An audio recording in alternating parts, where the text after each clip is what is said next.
And definitely this connects to Jesus' prophecies and Illuminati. I'm going to let you know how. If you've never heard of this guy before, he's a man by the name of Frederick Engel, rather.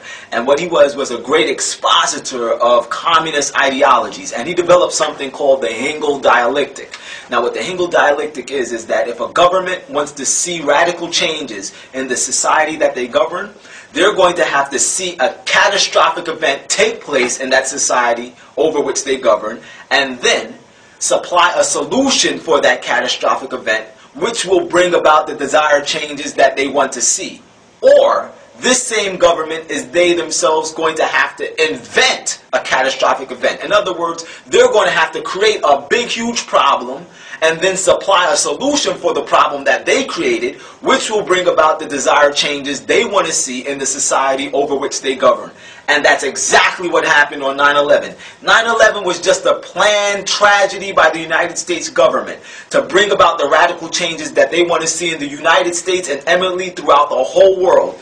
The Twin Towers falling was a great domino starting a rippling effect which will result in the stripping us of all of our constitutional rights and consequently bringing in of the New World Order. That's what we're seeing right now. You saw that when the U.S. Patriot Act came in, that our U.S. constitutional rights began being taken away from us one by one, and we're going to continue to see that. But let's go a little bit forward with this. How does Illuminati connect with Jesus' prophecies and all what took place? Well, the Illuminati is connected with Freemasonry. We know that. And Illuminati and Freemasonry have their basis in sun worship. Now, many of the lowers don't know this, but the higher-ups in all these organizations are fully aware that they're engaged in the worship of Satan, which is circled around the worship of the sun. Now, all of the teachings in Illuminism and Masonry come from Egyptian mythology or Egyptian cult worship. That's where you get the pyramid on the back of your dollar bill that you see on the screen right now. That's where you get that from, and the all-seeing eye of Horus on the top. It's all about sun worship. But Egyptian occult worship really gets all of their teachings from ancient Babylon, from the Babylonian mysteries.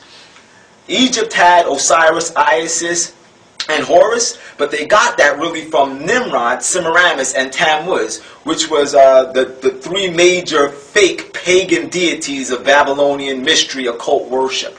All of this, once again, circled around the sun. But once again, around this whole sun worship was built astrology. Astrology is huge in Egyptian cult worship because astrology was huge in Babylonian occult worship. And Egyptians got this once again from the Babylonians. Let me share this with you from a book I have here. It's called The Religions of Ancient Egypt and Babylonia. And on page 236, it tells you exactly what I just said. It says, all over the world, the more prominent stars and constellations have received names. But it is only the more prominent and brilliant among them of which this is true. So far as we know, the only people who have ever systematically mapped out the heavens, dividing the stars into groups and giving to each group a name of its own, were the Babylonians. And it was from the Babylonians that the constellations, as known to Greeks and Romans, to Hindus and Chinese, which, by the way, big in astrology once again, were ultimately derived. The inference, therefore, is near at hand that the primitive Egyptians also were indebted for their map of the sky to the same source. In short, Egypt stole astrology from Babylonia. Now, how does this all connect to the Twin Towers falling and the Illuminati and everything else? Well, once again, let me start from the top. Illuminati, Masonry have their basis in sun worship. Now remember, President George Bush is a part of the Skull and Bones. Skull and Bones is a sect of Freemasonry. This means that at the bottom of Skull and Bones is also, or that the foundation of Skull and Bones is also sun worship. And that means astrology is connected to Skull and Bones, like it's connected to Freemasonry, like it's connected to Illuminism. Why is astrology so important to this? On your screen right now, you'll see an astrological chart.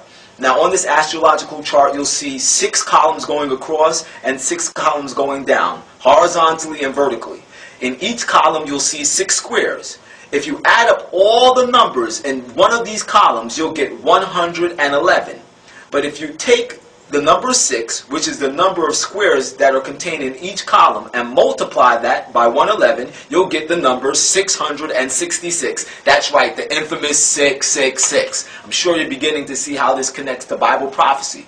In the book of Revelations, chapter 13 and verse 18, the Bible says, Here is wisdom. Let him that hath understanding count the number of the beast, for it is the number of a man, and his number is 666. Once again, 666.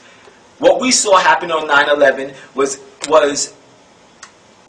a huge part of bringing about the New World Order, but it's also to usher in the worship of the beast, because we are told in the book of Revelations chapter 13 and verse 16, and he causeth all, both small and great, rich and poor, free and bond, to receive a mark in their right hand or in their foreheads, and that no man might buy or sell save they have the mark of the beast, the name of the beast, or the number of his name, 666. So if you don't get down with the whole New World Order system, you won't be able to buy or sell. Your freedom of conscience will be stripped from you.